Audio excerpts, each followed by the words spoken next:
Buenos días, jóvenes. Vamos a empezar nuestra clase de literatura.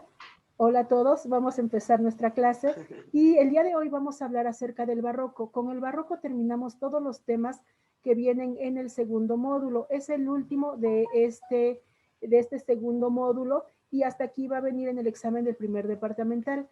El día de hoy vamos a ver la corriente y la terminamos, y para la próxima clase, el día martes, vamos a realizar las actividades que nos quedan pendientes del libro, pero también las dudas que tengan. Si algún tema no les quedó claro, háganmelo saber, yo contestaré todas sus dudas, y el jueves de la siguiente semana vamos a realizar nuestra guía. Y con ello terminamos, porque es la última clase que vamos a tener en el departamental.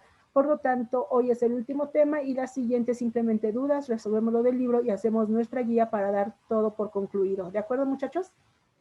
Bien, el día de hoy vamos a hablar acerca del barroco y les pedí que buscaran la biografía de William Shakespeare, que fue a quien vimos en la clase pasada en el Renacimiento y en el Teatro Isabelino, y el día de hoy vamos a hablar acerca del barroco con las figuras de Luis de Góngora y Argote y Francisco de Quevedo, estos dos grandes poetas españoles.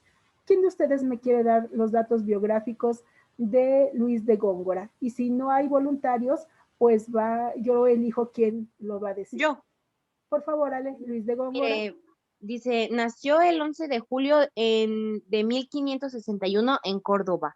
Murió el 23 de mayo de 1627 en Córdoba. Fue un poeta y dramaturgo español del siglo de oro y sus obras fueron objeto de exegesis ya en su misma época. Muy bien. Francisco de Quevedo, ¿quién nos lee los datos biográficos de Quevedo? ¿No hay voluntarios? Eric, ¿nos harías favor? Curioso. Profesora, perdón, ¿qué página, No, no es del libro. Es la biografía que les pedí que buscaran. Eric. Yo, maestra. Muy bien, Bernardo.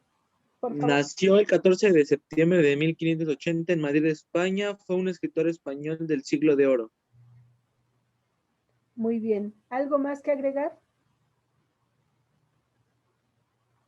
Ale, por favor. Mire, mi biografía está cortita, ¿se la leo? Sí, por favor. Dice Francisco Gómez de Quevedo y Villegas, hijo de Pedro Gómez de Quevedo y Villegas y de María Santibáñez, nació en Madrid el 17 de septiembre de 1580 en el seno de una familia de la aristocracia cortesana, escritor español que cultivó con abundancia tanto la prosa como la poesía y que es una de las figuras más complejas e importantes del siglo oro español. Muy bien. Vamos a hablar del barroco y después les indico a qué se le llama siglo de oro español.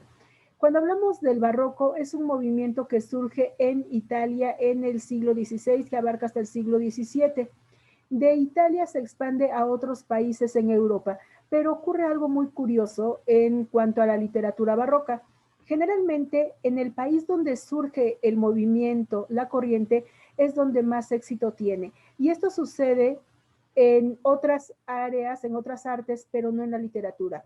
La literatura tiene su mayor esplendor, su máxima representación en España, aunque es un movimiento italiano, porque ahí surge, es en España donde tiene su más grande esplendor, precisamente con escritores como Lope de Vega, como Luis de Góngora o Francisco de Quevedo.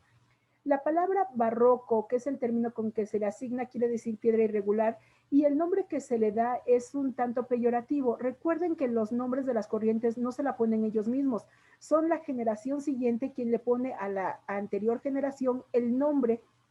Por lo tanto, cuando lo designan barroco, es como una crítica, es algo despectivo por decir que son muy exagerados.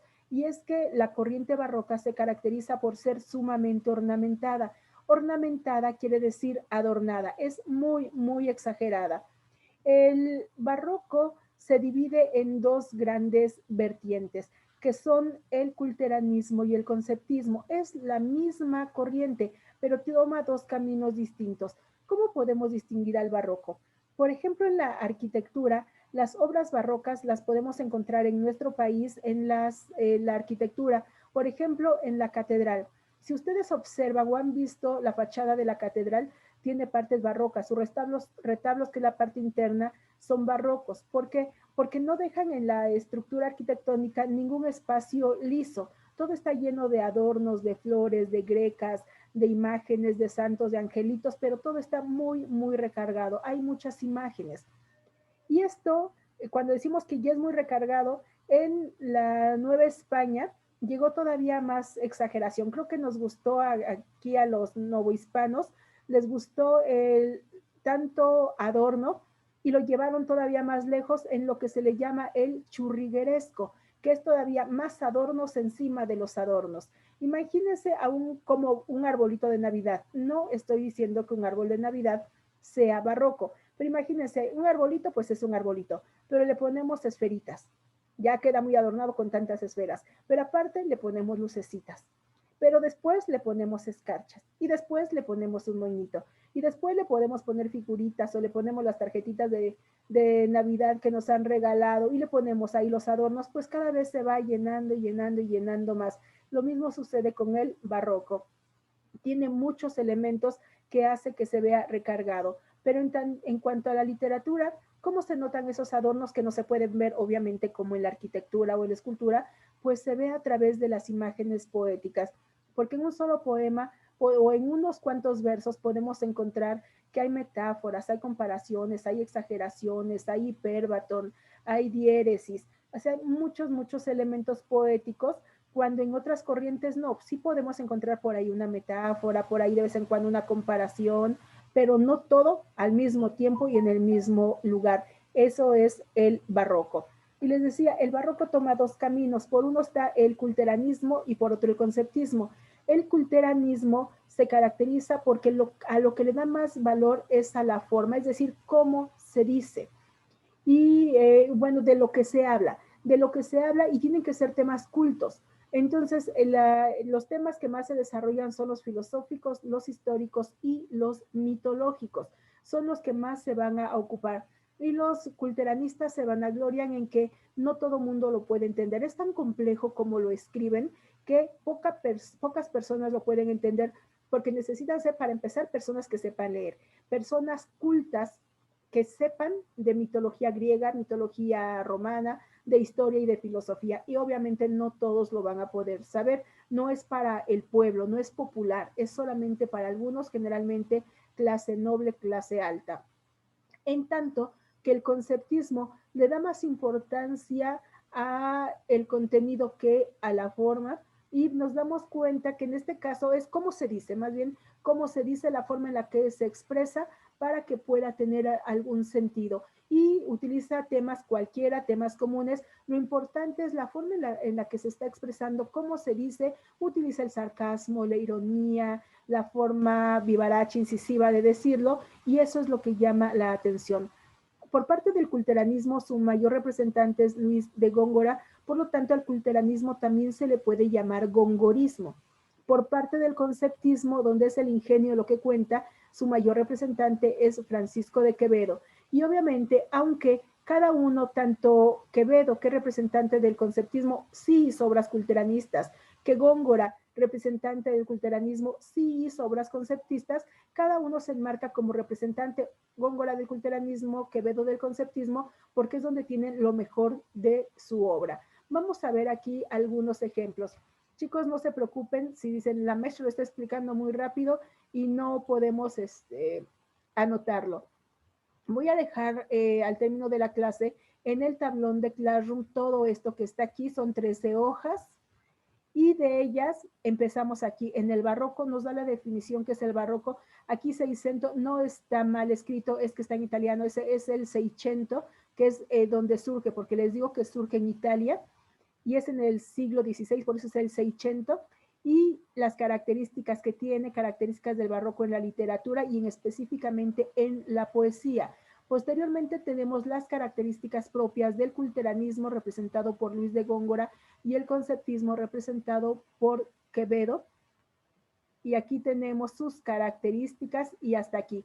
Todo desde que empieza hasta donde termina la tabla, van a leerlo y ustedes van a sacar su apunte, que es lo que van a subir a Classroom, pero aquí es libre, ya no es como les pedí en el tema anterior que tenía que ser un cuadro sinóptico, aquí lo dejo a su libre voluntad. Pueden hacer un resumen, pueden hacer un cuadro sinóptico, una tabla comparativa, mapa mental, mapa conceptual, como ustedes quieran acomodar la información, pero sí deben tenerla para que quede como apunte y que les resulte más fácil poder estudiarlo. ¿De acuerdo, chicos? Muy bien, solo hasta acá. Nosotros vamos a analizar las poesías. Vamos a empezar con Luis de Góngora y Argote. Les decía, ellos son los grandes representantes de este movimiento en España. Pero ahí también ustedes me mencionaron el siglo de oro. El siglo de oro es la literatura que comprende de de la segunda mitad del siglo XVI a la primera mitad del siglo XVII. Por eso, aunque abarca 2 siglos, el XVI y el XVII, pero como es mitad y mitad, se le denomina siglo de oro español, porque es donde se escriben las más grandes obras de la literatura española. Tiene muy grandes representantes, obras bastante conocidas y por eso se le llama siglo de oro, porque es como la cumbre de las letras en España. Vamos a ver a Luis de Góngora y Argote en un tema, un soneto llamado A una rosa, donde aborda un tema filosófico. Ayer naciste y morirás mañana, para tan breve ser, ¿quién te dio vida? Para vivir tan poco estás lucida y para no ser nada estás lozana. Si te engañó tu hermosura vana, bien presto la verás desvanecida, porque es tu hermosura está escondida en la ocasión de morir muerte temprana. Cuando te corte la robusta mano, ley de agricultura permitida, grosero aliento acabará tu suerte. No salgas, que te aguarda algún tirano, dilata tu nacer para tu vida, que anticipas tu ser para tu muerte. ¿De qué creen que nos habla esto, muchachos?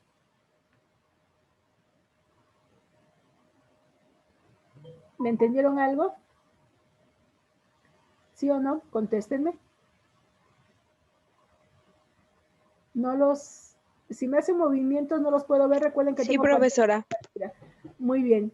Aquí les explico, aborda un tema filosófico y nos habla acerca de la brevedad de la vida. Nos habla acerca de la existencia, lo breve que es la vida, porque todo el que nace, lo único que tiene seguro es la muerte. No sabemos cuándo, pero sí sabemos que va a ocurrir. Y en cuanto a la muerte, nos dice, puede ser que suceda joven, que alguien muera joven o que dure muchos años, pero nadie tiene una vida eterna. Y estamos hablando del siglo XVI y XVII. Deben tomar en cuenta que no era común que la gente viviera 60, 70, 80 o 90 años. Era prácticamente imposible. ¿Por qué? Por las condiciones de vida, lo insalubre en lo que se encontraban, en que no había vacunas, en que no tenían todos acceso a un médico si se enfermaban. Por lo tanto, llegar a los 40 ya era tener mucha suerte. Muchos morían antes de esa edad. Por lo tanto, nos habla que la vida se acaba rápidamente y es una metáfora. Está hablando de una rosa en el poema, pero no está completamente hablando de la rosa como tal. Nos está hablando de nuestra propia vida, la vida del ser humano, que nacimos pero vamos a morir. ¿Y cuánto tiempo vamos a vivir? ¿Por qué se nos da la vida si nos la van a quitar tan pronto? Y dice, ya aunque tengamos juventud y hermosura, esto se va a acabar tarde o temprano y la muerte llegará. Entonces dice, sí, se pudiera retrasar el nacimiento, pues que se haga, porque el que nace forzosamente va a morir. Y hay un dicho que dice, la vida es el camino hacia la muerte, el que nace empieza a caminar, y eso es cierto. Si nacemos, no hay nada más seguro que la muerte misma. ¿Cuándo? No se sabe, pero de que morimos, todos lo haremos en algún momento. Este es el tema que está desarrollando. Tenemos este otro, un soneto, que nos habla acerca igualmente de la vida, pero en este caso de la juventud. Total, si llegamos a los 60, 70, 80 años, estamos teniendo vida, pero ¿cuánto de ese tiempo fue realmente el mejor tiempo de nuestra vida cuando tuvimos juventud, lozanía y mucha fuerza?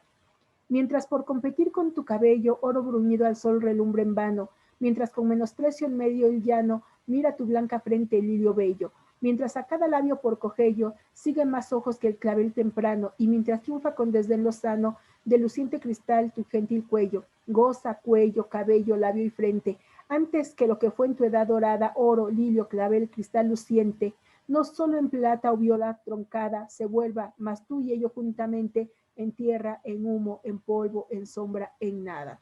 Nuevamente, el tema que se está desarrollando es filosófico y nos habla no solo de la brevedad de la vida, sino de lo brevísimo que es la juventud.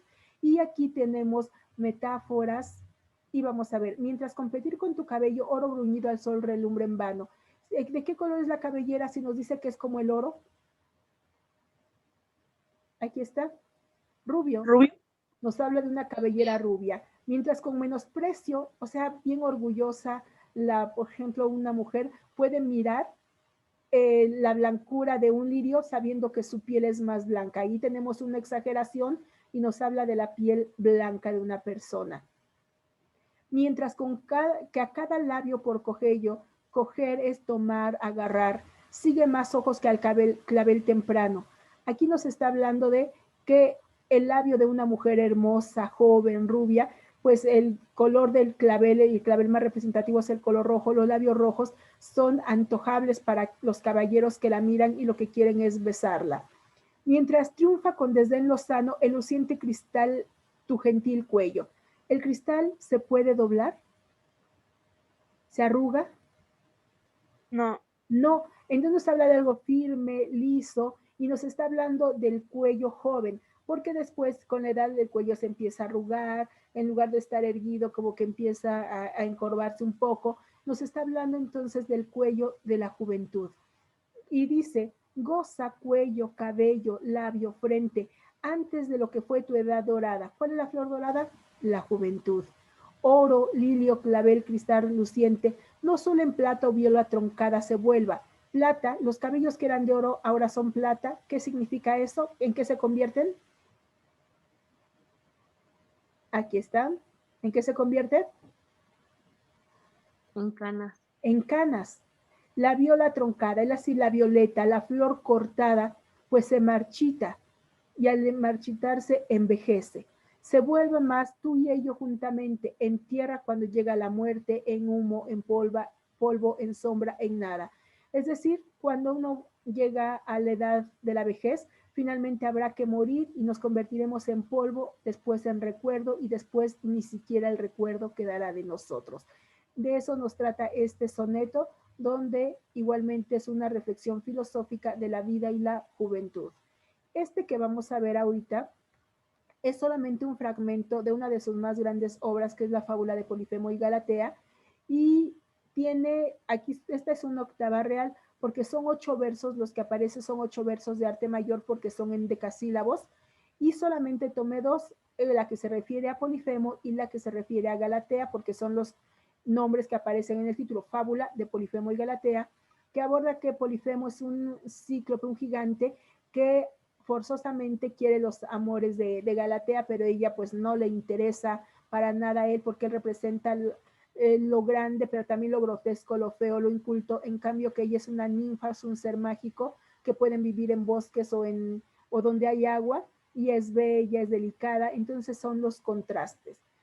Y son 63 octavas, y de esa pues va a ser muy difícil que la leyéramos y analizáramos, solamente tomamos las más representativas.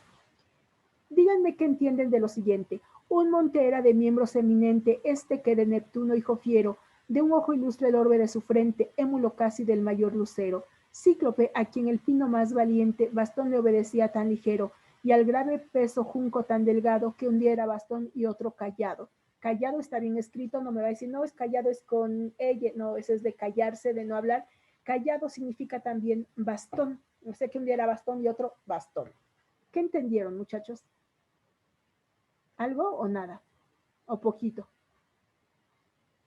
¿No escucho respuestas?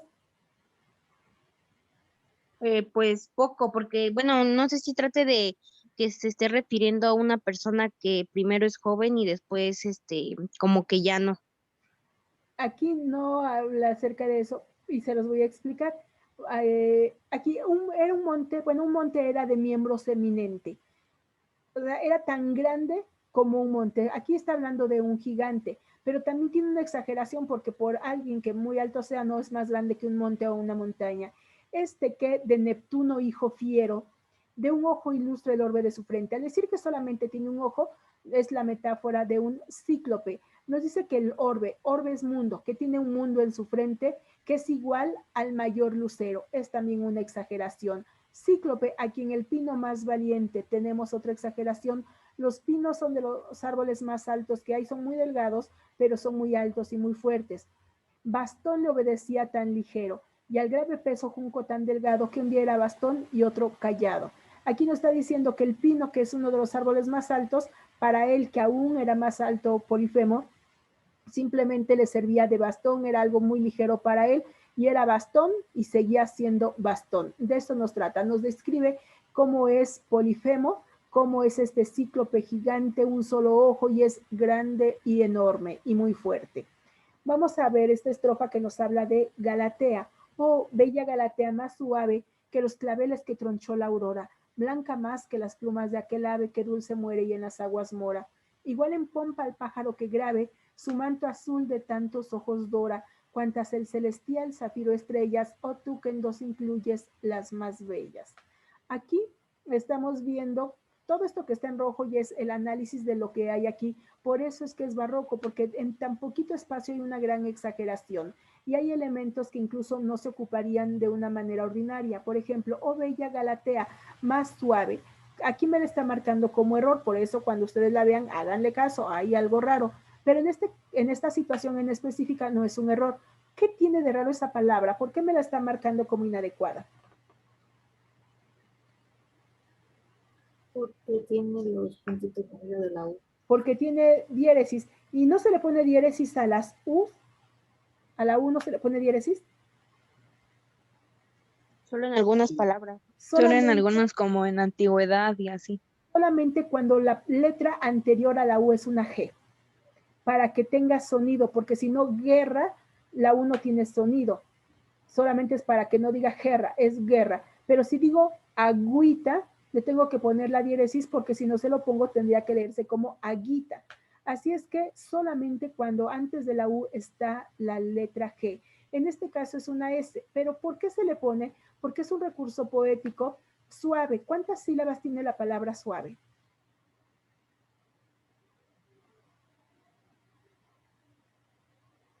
Chicos, ¿cuántas sílabas? 2. 2, suave, porque es un diptongo, dos vocales juntas en una sílaba.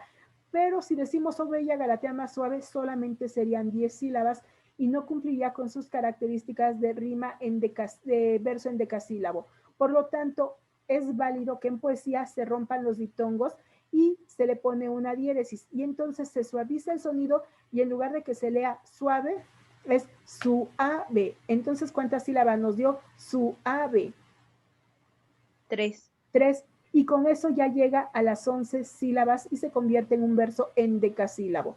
Para empezar, tiene la diéresis. También es una exageración, oh bella Galatea, más suave que los claveles que tronchó la aurora, es decir, más suave que los claveles cortados al amanecer.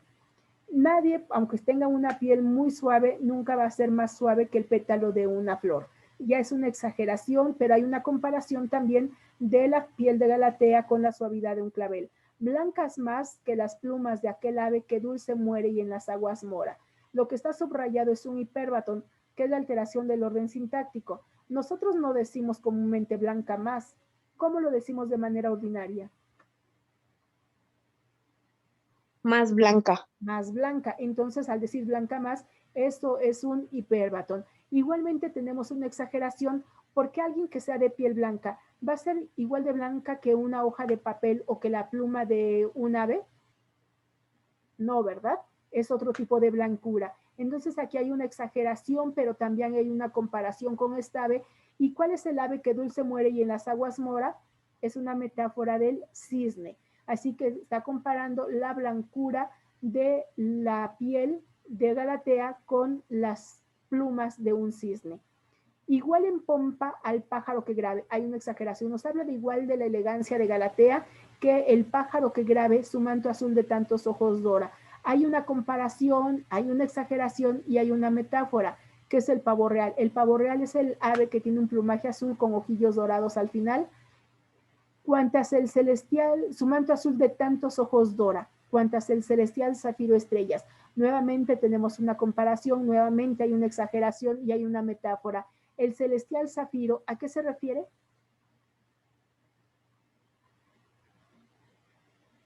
Al cielo. Zafiro es azul. Celestial zafiro es una metáfora de cielo. O tú que en dos incluye las más bellas. ¿Cuáles son las dos estrellas más bellas que tiene Galatea? Es una metáfora y ¿qué significan? Aquí están. ¿Los ojos? Los ojos. Entonces, como ven, en tan poquito espacio hay diéresis, hay exageraciones, hay comparaciones, hay hipérbaton, hay metáforas y entre estos dos incluso hay un contraste, la fealdad y lo grande y feo y torpe con la fragilidad y la belleza de Galatea. Entonces, entre estos dos, de estas dos estrofas, tenemos el contraste. Por lo tanto, es muchas imágenes, muchos elementos poéticos y por ello es barroco. ¿Sí queda claro, muchachos? Sí. Muy bien. Y era culteranismo porque se necesita tener cultura para saber a qué se refiere. A diferencia de lo que nos dice Francisco de Quevedo, que más bien es cómo lo dice, en tono de burla, en tono, pues más sencillo, a una nariz. Esta está dedicada a Luis de Góngora porque si vieron su imagen tiene una nariz prominente, una nariz grande. Érase un hombre a una nariz pegado, érase una nariz superlativa, érase una nayón, sayón y escriba, érase un peje espada muy barbado, era un reloj de sol mal encarado, érase una alquitara pensativa, érase un elefante boca arriba, era Ovidio Nazón más narizado, érase un espolón de agua de una galera, érase una pirámide de Egipto, las 12 tribus de narices era, érase un naricísimo infinito, muchísimo nariz, nariz tan fiera, que en la cara de Anás fuera delito. ¿De qué está hablando? ¿De qué se burla en todo el poema?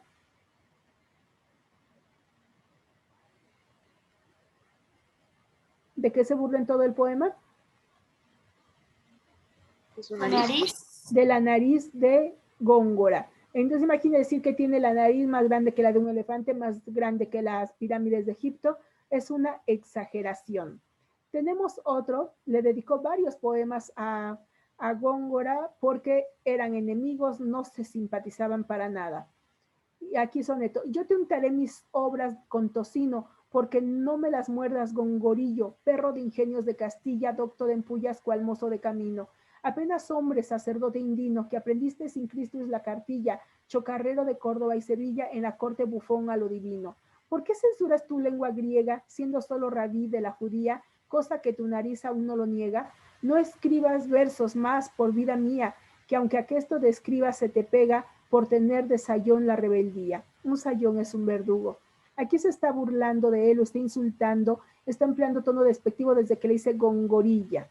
Entonces ahí ya está diciendo como Gongorilla, su apellido es Góngora y no lo respeta y lo hace en diminutivo despectivo y se burla él diciendo que pues él es necio al tratar de escribir, que ni siquiera es hombre porque intentó ser sacerdote, dice ni siquiera eres un hombre completo, por eso es apenas hombre, y le dice que no refleja lo que debiera ser un sacerdote realmente, que es simplemente un bufón de la corte, porque pues recuerden que Quevedo sí era un cortesano, que sí pertenecía a familia de la corte, a familia aristócrata, y entonces se burlaba de él que no era un aristócrata y que más bien parecía un bufón, y pues lo denigra. Otro poema del mismo estilo dedicado a Góngora, dice don Luis que me ha escrito un soneto y digo yo que si don Luis lo escribió será un soneto maldito, a las obras lo remito. Luego el poema se vea, mas nadie que lo escriba crea mientras más se cultive, porque no escribe el que escribe versos que no haya quien los lea. Y se está burlando de que dice que es un mal escritor porque no le gusta a él y critica porque dice, porque no escribe el que escribe versos que no hay quien los lea. Porque recuerden que les dije que los culteranistas, ellos presumían que no todo el mundo los podía entender y entre menos gente los leyera es porque iba dirigido solamente a personas cultas. Y en cambio Quevedo escribía para todos y por eso dice que no escribe versos que no hay quien los lea, porque si no los sabe, no los puede leer la gente común, pues ¿para qué los escribe entonces? Sin embargo, no todo era pleito entre ellos, también escribió otros tipos de poema. Y aquí tenemos este que es Definición de Amor, de Quevedo, donde nos habla con antítesis, que son las contradicciones que es el amor, porque el amor es sumamente contradictorio. Es hielo abrasador, es fuego helado, es herida que duele y no se siente, es un soñado bien, un mal presente, es un breve descanso muy cansado, es un descuido que nos da cuidado, un cobarde con nombre de valiente, un andar solitario entre la gente, un amar solamente ser amado. Es una libertad encarcelada que dura hasta el postrero paroxismo, enfermedad que crece si es curada. Este es el niño amor, este es su abismo. Mirad cuál amistad tendrá con nada, el que de todo es contrario de sí mismo. Nos habla de las contradicciones del amor, porque puede ser muy bonito, pero también doloroso, puede causar grandes alegrías, pero grandes tristezas, nos puede ocasionar risas, pero también llanto por tristeza, por celos, por amargura, por enojos. Así que quien se enamora no todo es miel sobre hojuelas, porque también tiene momentos difíciles. A esto se refiere.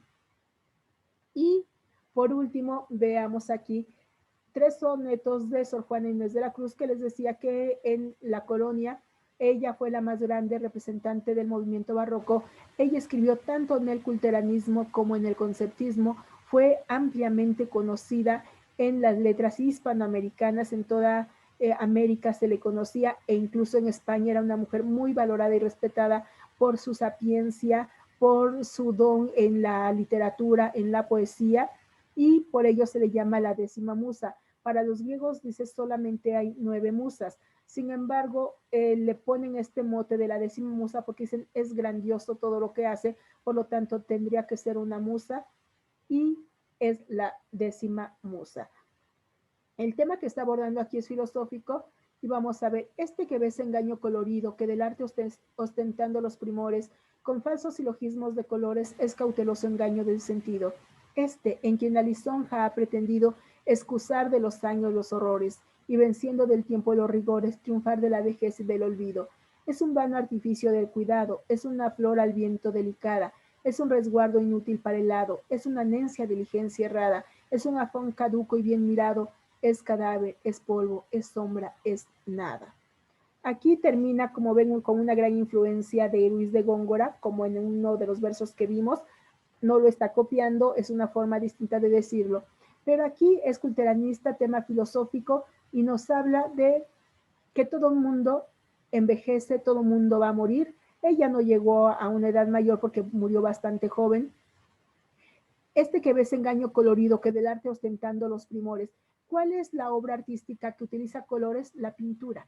Y habla de su retrato, este retrato que le hacen, y dice que es un engaño del sentido porque pretende excusar de los años los rigores y vencer a la vejez y al olvido. ¿Por qué?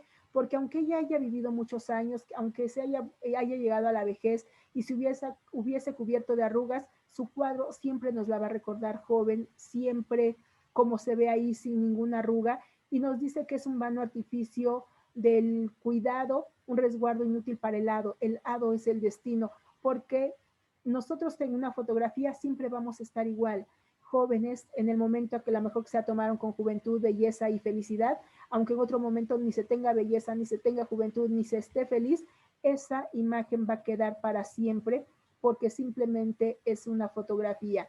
Pero no dice es una necia diligencia errada, es un afán caduco y bien mirado, es cadáver, es polvo, es sombra, es nada. Es decir, aunque la fotografía permanezca decenas o centenas o miles de años, la persona no. Tenemos bueno, ya no nos daría tiempo de ver vámonos aquí.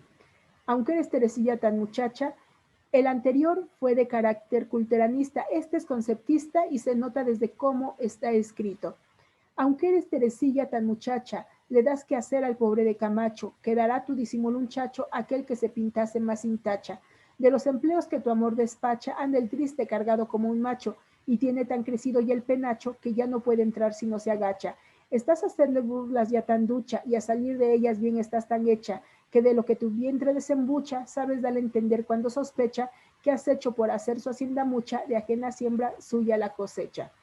Aquí vemos que desde el lenguaje es conceptista porque suena chistoso. ¿Por qué suena chistoso? ¿Qué es lo que lo hace de esta forma, chistoso, poco serio? Podría ser siempre las terminaciones cha. Sí, chacho, las ches, ¿verdad? Es una exageración, le quita seriedad. Y está haciendo una crítica, está hablando de una infidelidad. Teresilla es la esposa de Camacho, pero ella es muy coqueta y a todo mundo le da entrada, es decir, anda con quien la pretenda. Dice, de los empleos que tu amor despacha, anda el triste cargado como un macho. Un macho es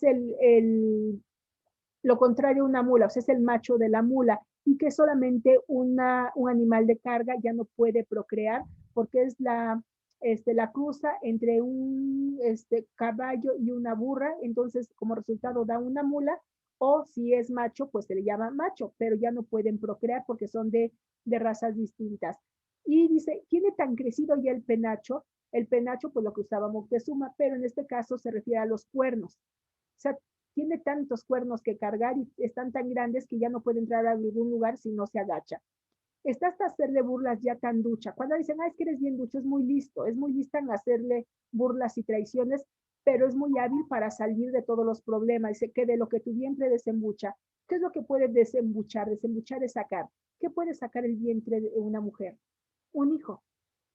¿Sabes? Dale a entender cuando sospecha que has hecho por hacer su hacienda mucha, de ajena siembra suya la cosecha. Cuando él sospecha algo que ya dice, pues, ¿por qué es así? Y se le da a entender que el hijo que espera es suyo, aunque no lo sea. Por eso dice, has hecho por hacer su hacienda mucha, de ajena siembra suya la cosecha. Es decir, él tiene que cargar con los hijos, aunque sea de otro, y ella aplica perfecto de, si la vaca es tuya, son tuyos también los becerros.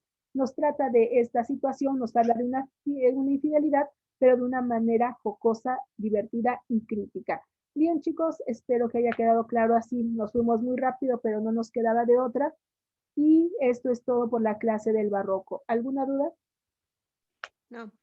Bueno, chicos, nos vemos la próxima clase. No olviden subir su tarea, su apunte, y sería todo, muchachos. Recuerden sus recibos, me los mandan al correo que les